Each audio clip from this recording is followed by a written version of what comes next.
बोलिए श्री सद्गुरुदेव की, संत समाज की, भक्त समाज की। परम पूज्य संत श्री टक्सर साहिब जी,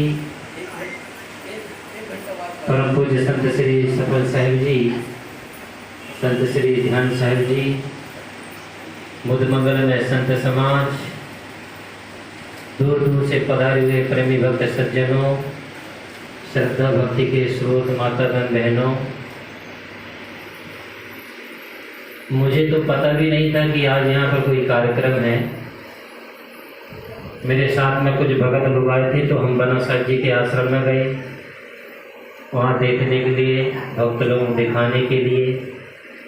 और वहाँ से हमने सोचे कि सदगुरु श्री परीक्षा साहब जी का भी आश्रम दिखा के चले, इसलिए हम ऐसे घूमते फिरते यहाँ पर आ गए।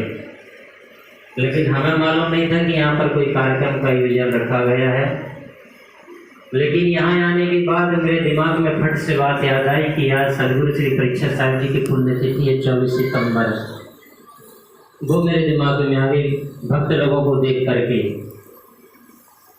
तो बड़ा सौभाग्य है कि आज हम भी, मेरे ज्ञानदाता गुरु सदगुरु श्री परीक्षा साहब जी रहे हैं, और उनके साथ में मैंने बहुत अपना समय को बिताया है, बहुत उनका समय, उनका सानिध्य में रहा हूँ।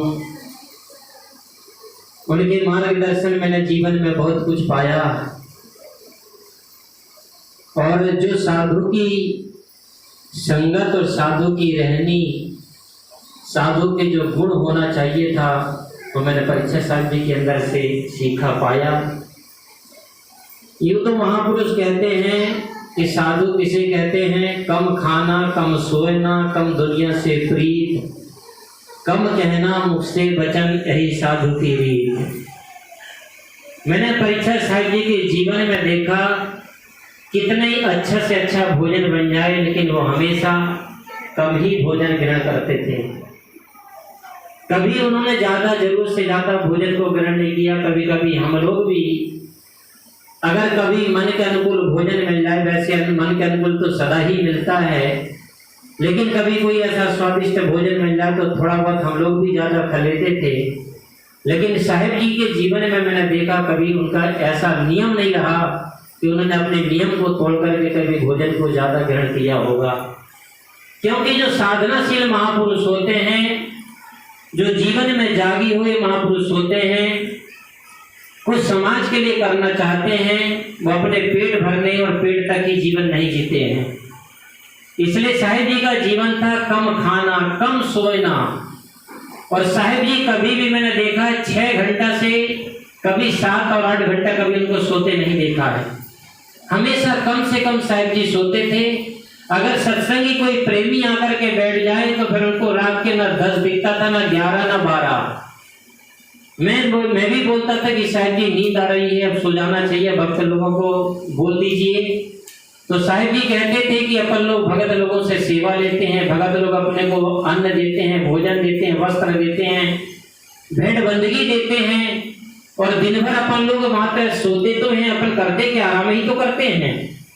लेकिन जो भगत लोगों को थोड़ा समय मिला है, जो अपने से कुछ शंका समाधान करना चाह रहे हैं, जानने की कोशिश कर रहे हैं, तो अपन लोगों को उनको समय देना चाहिए।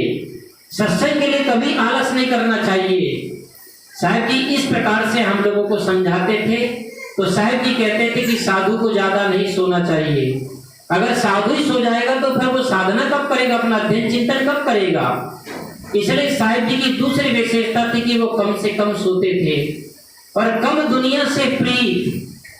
प्रीत का मतलब होता है कि संसार के प्रति उनके अंदर में रागासक्ति ना होना। यद्यपि लोगों का मानना ऐसा है कि कभी परीक्षा साहब जी बहुत ज्यादा मोहित थे, परिवार में जुड़ाव रखते थे, परिवार में आसक्त थे। जिन लोगों का कहना है, क्योंकि वो नजदीक में रहे, परिवार उनके भाई लोग रहे, जैसे गुरुदयाल जी हैं, तो ऐसा लोगों का कहना रहता है और कहते थे लोग और कहे भी हैं। लेकिन परीक्षा साहब जी के जो ज्यादा नजदीक रहे होंगे लोग, या जिस भक्त सज्जन रहे होंगे या संत महात्मा रहे होंगे, तो उनकी असलियत वही व्यक्ति जानता है कि उनकी